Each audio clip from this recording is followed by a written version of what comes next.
podcast is part of the Sports Social Podcast Network. Salut à toutes, salut à tous. 6e étape de la Vuelta aujourd'hui et un sacré morceau. Une étape difficile avec notamment une ascension inédite sur la fin, le Puerto El Bartolo. 9 km 400 à 7% de moyenne, avec des passages parfois à plus de 20% et un secteur en terre, du gravel. Voilà, on va faire du gravel, mais sur du 15% de moyenne à peu près, là, quand c'est les passages en terre. Donc, il y a même possibilité de poser pied à terre, ça va glisser sur les graviers. Pas sûr que tous les coureurs puissent passer. Les moins bons grimpeurs vont vraiment avoir beaucoup de mal. Les meilleurs grimpeurs, eux, vont tenter de s'écharper. Évidemment, avantage à Tadej Pogačar, qui s'est passé aussi bien les montagnes que les graviers. Cette ascension sera située à une vingtaine de kilomètres de l'arrivée. Il y aura encore à peu près 10 km de descente, 10 km de plat jusqu'au final. Et puis il y aura aussi des ascensions avant El Bartolo. D'abord un col de deuxième catégorie de 14 km à 4%, le Puerto de la Serratelia, qui pourrait être le point de lancement d'une échappée, parce qu'aujourd'hui aussi, il y aura probablement beaucoup de motivés pour aller à l'avant. On se dit que Pogačar va peut-être pas vouloir gérer, car la Team Emirates est un petit peu en difficulté, avec notamment un Joao Almeida qui est en dedans. Après ce col de deuxième catégorie, on a un col de troisième catégorie, le col de la Bandereta, 4 km 600 à 6,6%. Puis petite phase de transition sur une cinquantaine de kilomètres en plat et en descente avant l'Alto del Desierto de las Palmas, 7 km 500 à 5%. Retour dans la vallée avant donc ce Puerto El Bartolo. Et cette ascension finale, col de première catégorie très difficile, avec son passage en gravel. On attend du sport bien sûr dans la lutte pour le podium entre tous les membres du top 10, à l'exception de Tadej Pogačar qui lui fait sa course de son côté. Pour l'instant, ce sont Primož Roglič et Enric Mas qui sont sur ce podium, mais leur avance est infime sur leurs principaux poursuivants, Sepp Kuss, Oscar Onley, Félix Gall, Richard Carapaz, encore Matthias Kelmose ou Jarno Vidar. Et puis aujourd'hui, on attend aussi peut-être des grimpeurs lâchés au général, type Tobias Aland Johannessen, type Valentin Paré-Peintre, Mikel Landa, Peyo Bilbao, Guillaume Martin, des coureurs qui peut-être vont vouloir aller prendre l'échappée et se battre pour la victoire d'étape, peut-être 2 courses en une aujourd'hui, ou peut-être un Pogačar glouton qui va encore une fois tout rafler. Chute de Bellocchi juste devant Armstrong qui est parti dans le terrain. Et attaque de Pierre Roland. Voilà ce que nous disons depuis le début de ce Tour de France. Une chute terrible. Christopher Froome à pied. Mais quelle image du Tour. On n'a jamais vu ça. 100% cyclisme, le podcast du vélo en direct. Ça va Marion? Désolé. C'est parti pour 177 km aujourd'hui. Mais tous les regards sont tournés sur les 2 km de terre qu'il y aura à franchir. Et où vraiment ça pourrait être le chaos. On ne sait pas trop, personne ne l'a jamais franchi cette difficulté. On annonce une route à moitié refaite, mais sinon aussi un petit peu en mauvais état. Donc ça pourrait être une ascension très compliquée. Des coureurs qui attaquent là d'entrée pour essayer de former une échappée. Mais voilà, il y a beaucoup de monde de motivé là. Et on sent que ça va être compliqué de faire des écarts. On ne partira pas au kilomètre zéro, comme ça a été le cas hier par exemple. Non, là, il va falloir se battre. Et pour l'instant, ça ne sort pas. On a un groupe de 8 coureurs là qui a un tout petit peu d'avance sur le peloton, mais c'est en train de revenir dessus. On est parti depuis un peu plus de 10 km. Beaucoup de tentatives. Il y a beaucoup d'équipes qui savent qu'ils ne peuvent pas gagner les grandes étapes de montagne parce que c'est pour Pogačar. Ils ne peuvent pas gagner les étapes de sprint parce que c'est pour Mathieu Brennan. Et donc, c'est ce genre d'étape où peut-être ils ont leur chance. Donc, beaucoup d'équipes qui attaquent, qui veulent aller à l'avant, mais du coup, tout se neutralise. Allez, les premiers coureurs à prendre un petit peu d'avance, c'est un duo là, avec Alexei Lutsenko, qui était le premier attaqué, rejoint par Léo Bizio pour la Décathlon. Ces deux coureurs ont une vingtaine de secondes d'avance sur le peloton, où les attaques continuent. Tiens, on voit là un coureur de la Pinarello, Walter Calzoni, qui est parti en contre, qui tente de rejoindre la tête de la course. Mais voilà, le peloton qui n'est pas loin derrière. Et puis on va attaquer la première difficulté du jour, ça y est déjà. Le Puerto de la Serratelia, c'est 14 km d'ascension à 4% de moyenne. Et ça marche pas. Walter Calzoni a réussi à revenir sur Bizio et Lutsenko, mais ils ont immédiatement été rattrapés à leur tour par le peloton. Encore un gros groupe là qui tente de sortir, là, une quinzaine de coureurs. On profite désormais de cette ascension pour tenter de sortir. Voilà, une belle échappée de 15 coureurs, ça pourrait aller au bout si ça s'organise bien.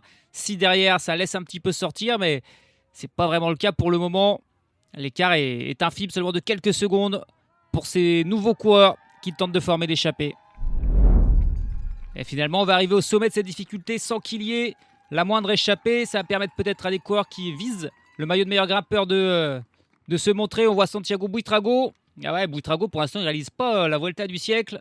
Il attaque, il va passer en tête même là. Et Lorenzo Fortunato, qui est deuxième au classement de la montagne derrière Tadej Pogačar, qui va passer en deuxième position. Et puis, tiens, Stefan Kung qui passe là en troisième position. Là, Kung, c'est plus pour tenter de former une échappée là maintenant dans la descente du coup. Courte descente, un petit peu de plat. Et puis, ce sera le col de la Bandereta. 4 km 600 à 6,6%. Un nouveau gros groupe qui prend quelques secondes d'avance au moment d'attaquer ce col de la Bandereta. On y retrouve des coureurs notamment comme Leo Bizio encore. Il y a Wout van Aert. Il y a les coureurs de la Movistar, Garcia Pierna, Ivan Romeo. Un coureur encore comme Calhoun Thornley pour la Red Bull Boronzro. Attila Walter pour la Bahrain Victorieuse et quelques autres. Mais le peloton est sur leur trace. Et ça va encore être un coup dans l'eau là. Et pour l'instant, voilà, les kilomètres qui défilent. On est maintenant à 115 km de l'arrivée. Et bien sûr, plus les kilomètres passent, moins il y a d'échappées. Et plus ça va donner l'envie à Tadej Pogačar d'aller chercher la victoire. 3 nouveaux coureurs qui prennent un petit peu d'avance parce que le coup à 16 là n'a pas fonctionné. Là, on a George Bennett pour la NSN. Andreas Kron, déjà attaquant hier pour l'Uno-X, et Guiche Lemreise pour la Picnic Postenel. Ils ont pris un petit peu d'avance sur le peloton. Santiago Buitrago qui attaque dans le peloton lui aussi, le coureur de la Bahrain Victorieuse, pour rejoindre ce coup. Parce que ça pourrait être un bon coup. Là, c'est des bons grimpeurs. Bennett, Lemreise, Kron. Si en plus il y a Buitrago, ça pourrait être intéressant. Le sommet de la difficulté, et c'est Santiago Buitrago qui va encore passer en tête, prendre 3 points devant Guiche Lemreise et George Bennett. Ces 3 coureurs en compagnie de Andreas Kron ont une vingtaine de secondes d'avance sur le peloton derrière, mené essentiellement par la Team Emirates. Donc ça veut dire que Pogačar il va encore gagner aujourd'hui, parce que c'est bien compliqué pour les baroudeurs là pour l'instant de partir. 100 km de l'arrivée. Et l'étape qui ne baisse pas d'intensité. Là, c'est vraiment intense depuis le kilomètre 0. Que des attaques, mais pour l'instant, aucune qui ne prend vraiment d'avance. On a toujours quand même là notre quatuor, Buitrago, Lemreise, Bennett et Kron, qui ont une cinquantaine de secondes d'avance désormais sur le peloton. Mais il y a un gros groupe de contre derrière eux, de 12 coureurs, avec Carlos Canal, avec Wout van Aert, Thomas Glog pour la Pinarello, Peyo Bilbao qui est là pour la Bahrain, Patrick Conrad pour la Lidl Trek, Ramses De Bruyne pour l'Alpecin, Gianmarco Garofoli pour la Soudal Quickstep, Vincenzo Albanese pour l'IF, Hannes Wilksch pour la Tudor, José Manuel Diaz pour la Burgos, Lars Kraps pour la Lotto et Urko Berade pour l'équipe Kern Pharma. Ces 12 coureurs qui sont une vingtaine de secondes derrière les 4 hommes de tête. On est désormais dans cette phase de transition. D'abord là, c'est une descente très rapide. Et puis ensuite, ça sera du plat pour environ 40 km. Est-ce que ça va permettre peut-être à ces 2 groupes-là de se rejoindre, puis de creuser un peu sur le peloton? Et attention, là, il y a une petite cassure dans le peloton, avec une vingtaine de coureurs là, qui ont pris de l'avance, parmi lesquels on retrouve le maillot rouge de Tadej Pogačar, et qui est quasiment dans un groupe de contre, là, du coup. Il y a aussi Oscar Onley qui est là. Par contre, tous les autres coureurs du classement général, Primož Roglič, Félix Gall, Enric Mas et compagnie, là, ils se sont fait surprendre. Ils vont quand même pas laisser partir Tadej Pogačar, là. Va falloir revenir très rapidement, boucher ce petit trou qui s'est fait là. Et puis on a pris 2 abandons. Alors d'abord Markel Bellocchi pour l'IF Education Easy Post, espagnol qui ne devait pas être très en forme, qui abandonne. Et puis bon, c'est un peu plus logique. Voilà, Joshua Tarling pour la Net Company Ineos qui abandonne aussi. Probablement que voilà, mentalement il avait plus la force de continuer, et on peut le comprendre. C'est dommage, il n'a pas tenu jusqu'au chrono où il aurait été favori, il aurait pu aller chercher la victoire, mais bon, c'était dans longtemps, c'était la 17e étape. Il va retourner auprès de sa famille, Joshua Tarling, lui qui a bien sûr perdu son frère, Finlay Tarling, il y a quelques jours, qui a heurté une voiture sur le Tour du Portugal. 90 km de l'arrivée, et on a enfin une situation un peu plus calme, un peu plus claire aussi. Une échappée de 16 coureurs à l'avant, 16 coureurs de 15 équipes différentes. Il n'y a que la Bahrain Victorieuse qui a 2 coureurs, et c'est pas n'importe quel coureur, c'est un petit peu leurs 2 cartes maîtresses, Peyo Bilbao et Santiago Buitrago. Donc là, il y a vraiment quoi faire pour cette équipe. Ces 16 coureurs ont 1 minute et 15 secondes d'avance sur un peloton qui est donc de nouveau regroupé. Et en tête de ce peloton, c'est la Team Emirates qui roule et qui maintient cet écart là, 1 minute 20. Pour l'instant, ça ne creuse pas plus. On est à peu près à mi-course. Le scénario semble être clair. Tadej Pogačar va aller gagner cette étape. 58 km de l'arrivée désormais. L'écart qui a un petit peu augmenté parce qu'en gros ils sont 16 à rouler contre seulement 2 coureurs de la Team Emirates qui roulent en tête du peloton. Et là on va arriver au sprint intermédiaire. Il est très probable que Wout van Aert va aller faire l'accélération pour prendre les 20 points. Je vois pas quel autre coureur ça pourrait intéresser dans ce groupe.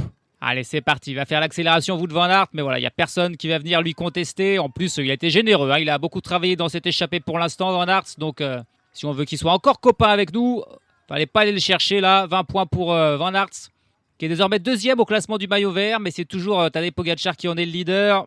2 minutes et 25 secondes d'avance pour ces 16 coureurs à l'avant.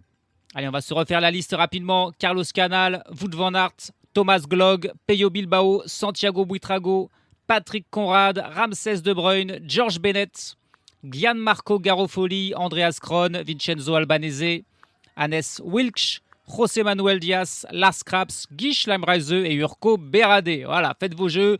Bon, les meilleurs grimpeurs, c'est clairement Buitrago et Bilbao. Garofoli ou George Bennett sont aussi pas mal, mais le mieux classé au classement général et de loin, c'est Ramses De Bruyne. Il est 12e du général à 4 minutes et 44 secondes de Tadej Pogačar. Tous les autres sont à plus de 15 minutes. Donc Ramses De Bruyne, c'est un petit problème quand même. Pas tant pour Pogačar, mais plutôt pour les autres coureurs qui luttent pour le top 10. Parce que là, tout simplement, il est deuxième du classement général. Si voilà, les temps étaient figés maintenant pour Ramses De Bruyne. On va attaquer la troisième difficulté du jour. L'Alto del Desierto de las Palmas, 7 km 500 à 5,1% précisément. Allez, ça y est, ça commence à être difficile pour certains coureurs dans cette échappée. Wout van Aert a été le premier à être distancé. Il s'est relevé après le sprint intermédiaire, ce qui était son principal objectif du jour. Ça lâche aussi pour Pello Bilbao qui a beaucoup travaillé pour Santiago Buitrago. Patrick Conrad. George Bennett aussi, c'est étonnant, distancé, tout comme Hannes Wilksch pour la Tudor et Guy Schleimreise pour la Team Picnic Post-Enel. Il ne sont plus que 10 coureurs déjà à l'avant.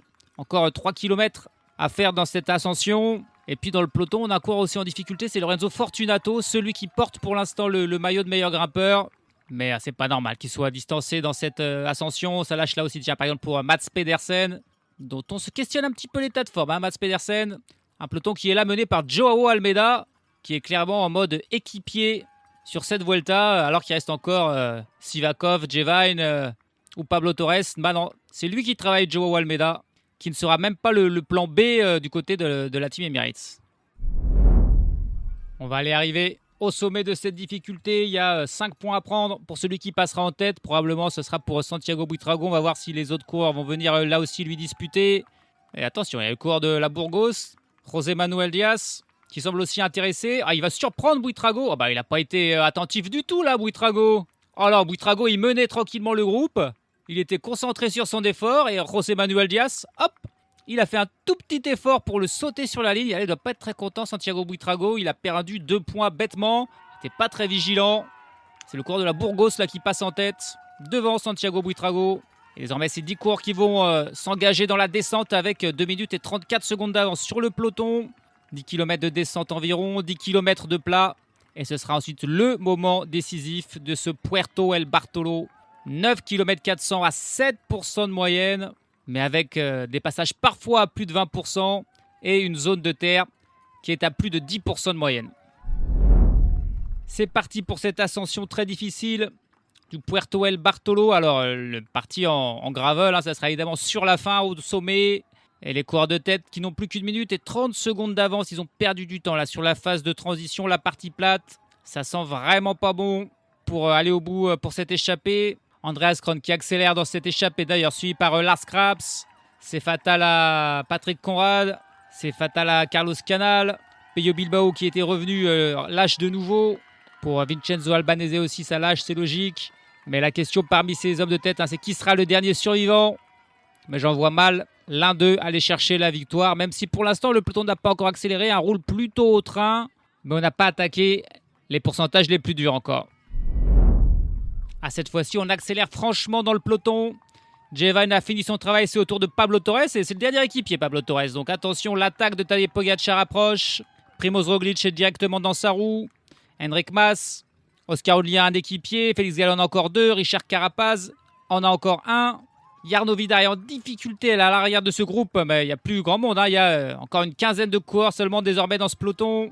Et les échappés qui tiennent toujours 53 secondes d'avance pour les 7 coureurs de tête qui sont encore ensemble. Buitrago avec Ramsès De Bruyne, avec Garofoli, Andreas Kron, José Manuel Diaz, Lars Kraps et Urko Berade.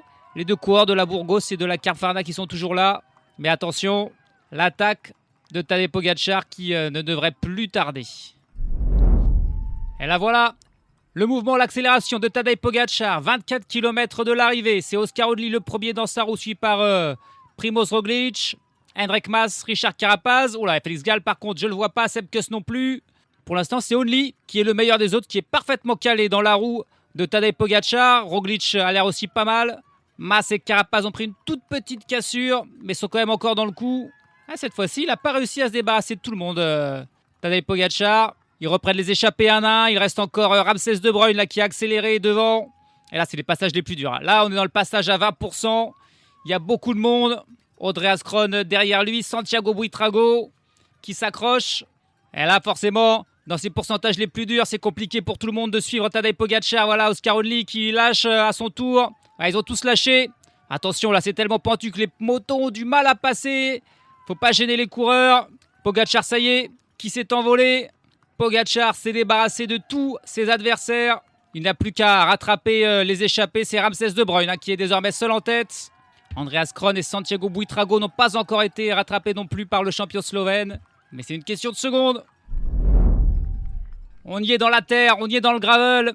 Et Tadej Pogačar qui est en train de revenir sur le dernier résistant Ramsès De Bruyne. Est-ce qu'il va pouvoir approcher sa roue là, Ramsès De Bruyne? Et ben non, bien sûr que non. Bien sûr que non. Ça y est, Pogačar qui s'envole désormais, seul en tête. La terre, les graviers, ça lui pose aucun souci. À Tadej Pogačar. Il est parti pour aller, sans surprise, aller chercher la victoire d'étape. C'est derrière que c'est plus intéressant avec Félix Gall qui est en train de revenir sur Carapaz, Oddly et Primož Roglič. Et on a Henrik Mas qui par contre lui est un petit peu devant pour l'instant. C'est beau ce que fait Henrik Mas, qui est pour l'instant le meilleur des autres on va dire. Il a un petit peu d'avance sur les 4 autres. Et Sepp Kuss et Matthias Kjelmose, eux, semblent pour l'instant les 2 perdants. On les voit pas trop à l'image, ils sont un petit peu plus loin encore. Et Carapaz et Oscar Oddly qui ont du mal à suivre Primož Roglič et Félix Gall. Félix Gall, cette fois-ci, il n'a pas voulu suivre Tadej Pogačar. Il y est allé à son rythme, mais bien lui en a pris. Parce qu'à l'inverse, Oddly et Carapaz qui ont suivi l'attaque initiale de Pogačar, ils sont en train de le payer là. Ils ont du mal dans ces passages pentus, dans ces passages sur la terre. Et Henrik Mas, lui, par contre, est devant. Il a rattrapé Ramsès De Bruyne. Il est en 2e position. Il était 3e du général. Il pourrait faire une très bonne opération. Mais il reste encore 1 km 400 d'ascension. Et puis ça sera, attention, une descente dangereuse, sinueuse, où il faudra éviter de prendre trop de risques et de tout perdre. Oh, mais Henrik Mas, là, c'est magnifique. Henrik Mas, il est en train de revenir là sur Tadej Pogačar. On est après le secteur de terre. Il y a une petite redescente avant les derniers contreforts de l'ascension. Et il est pas très loin, il est 5-6 secondes derrière. C'est beau ce que fait Henrik Mas là, qui est en train de revenir. Il est là, il est juste derrière. Faut qu'il s'accroche. Allez, c'est les 400 derniers mètres là qui sont de nouveau en montée. Faut pas qu'il perde trop de temps dans ce dernier mur. Pour ensuite essayer de revenir dans la descente. Et pourquoi pas jouer la gagne au sprint avec Tadej Pogačar. Henrik Mas qui fait plaisir là à tous les supporters espagnols sur le bord de la route. C'est plus compliqué pour Gall et Roglič qui eux n'ont toujours pas repris. Ramsès De Bruyne qui fait une très belle étape lui aussi. Il est dur ce dernier mur là, ces derniers 500 mètres, c'est au moins un 15%. Carapaz et Oscar Oddly qui sont encore à un échelon derrière. Matthias Kjelmose, Sepp Kuss ou Jarno Vidar qui eux ont disparu. Allez, Henrik Mas il va revenir. Il revient avant même le sommet Henrik Mas. Mais est-ce que Tadej Pogačar s'est rendu compte que Mas est là? On arrive au sommet.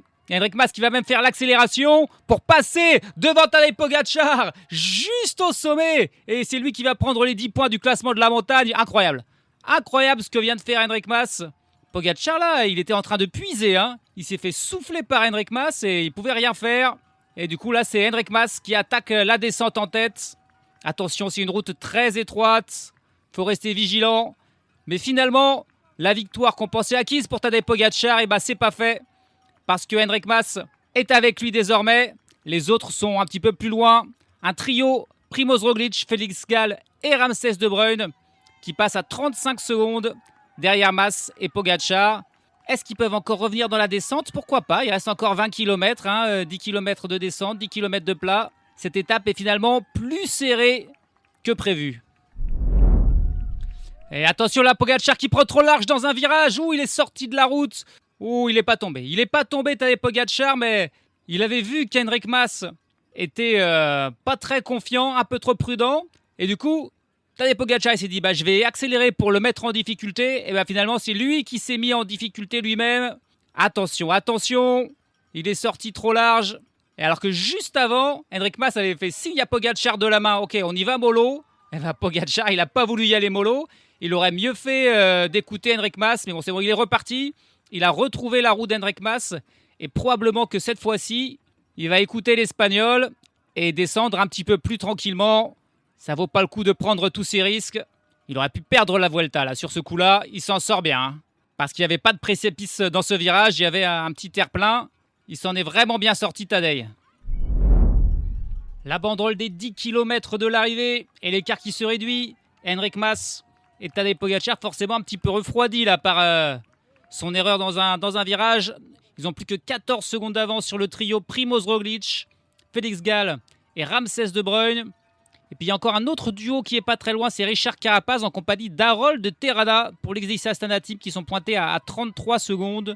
Oscar Only, Matthias Kjelmose ou Sepp Kuss, eux, sont annoncés à 1 minute 30 et vont donc perdre beaucoup plus. Et puis par contre, là je suis scandalisé, il n'y a pas d'autre mot. Le combatif du jour, devinez qui c'est? Le jury a décidé de le donner à Tadej Pogačar. Non mais vous vous foutez de moi. Ramsès de Bruyne qui est dans l'échappée, qui bataille comme un fou, qui arrive à être encore là dans le final, qui peut peut-être encore aller chercher la victoire d'étape si jamais son groupe revient sur Pogačar. Vous me le donnez pas à Ramsès de Bruyne, ce prix de la combativité. Non, là, déjà le coup de Magnus Cort, il n'y a pas très longtemps, à 25 km de l'arrivée, c'était du grand n'importe quoi. Mais alors aujourd'hui, le donner à Pogačar, mais qui décide ça? Je veux des noms, je veux les noms, et je veux qu'il soit licencié, tout simplement. Parce que le prix de la combativité aujourd'hui, il est pour Ramsès de Bruyne, il n'est pas pour Pogačar. Il a déjà tout, Pogačar. Vous n'allez pas en plus lui donner ça, sinon on le fait courir tout seul sur les courses et puis terminé. Non, là je suis colère. Et la banderole des 5 km désormais, mais ça rentrera pas. Au contraire, là on a même le groupe, le duo là, Carapaz et Terrada qui viennent de rentrer sur le trio Roglič, Gall et De Bruyne. Et il y a 30 secondes maintenant. Il y a 30 secondes entre le duo Mas-Pogačar et ses 5 poursuivants. Ils ont un petit peu accusé le coup là. Sur ce final, là on est de nouveau bien sûr sur le plat. À l'avant, Mas et Pogačar qui collaborent bien. Alors par contre, problème pour Henrik Mas. Comment battre Tadej Pogačar au sprint? Évidemment, Henrik Mas, c'est pas du tout un sprinter. Ça va être très compliqué pour lui. Ça serait beau, mais j'y crois peu quand même. Mais bon, il nous a surpris quand même sur cette étape. C'est peut-être la plus belle course de sa carrière, Henrik Mas. Il est revenu sur Tadej Pogačar, donc c'est quand même beau. Et puis le troisième échelon de la course, c'est un groupe de 5 coureurs avec Sepp Kuss, Matthias Kjelmose, Oscar Only. Et on a aussi Christian Rodriguez pour l'XDC Astana Team. Et puis Clément Bertet qui est là pour la Groupama FDJ. Par contre, il n'y a pas de Jarno Vidar ici. La victoire sera soit pour Tadej Pogačar, soit pour Henrik Mas, avec bien sûr les probabilités qui tendent du côté du Slovène. 1 km 700 de la ligne, 35 secondes d'avance sur le groupe Roglič, 1,40 sur le groupe d'Oscar Only. Et puis on annonce Jarno Vidar, pointé lui à 3 minutes 20. Donc là, il va perdre gros, le jeune Belge. Après sa belle première étape de montagne, aujourd'hui, il était beaucoup moins dans le coup. Et devant, ça collabore bien. Henrik Mas et Tadej Pogačar, aucun des deux pour l'instant ne se pose de questions. Henrik Mas, il sait qu'il fait une bonne affaire au classement général. Pogačar, il sait qu'a priori, il est meilleur que Mas au sprint et pourrait aller chercher la victoire d'étape.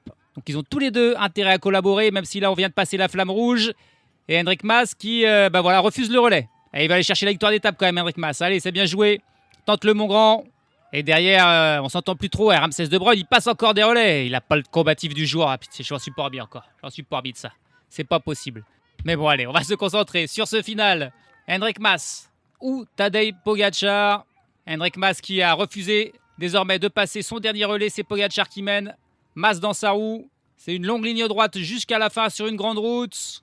Est-ce que le coureur de la Movistar va pouvoir s'offrir un si grand plaisir? 300 mètres de la ligne. C'est toujours Pogačar qui mène.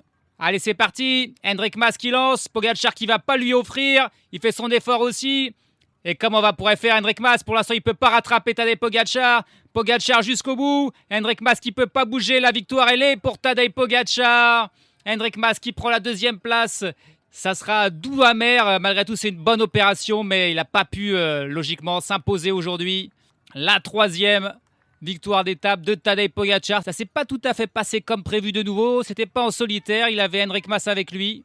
Mais pas de souci, Hendrik Mas, il a jamais su sprinter.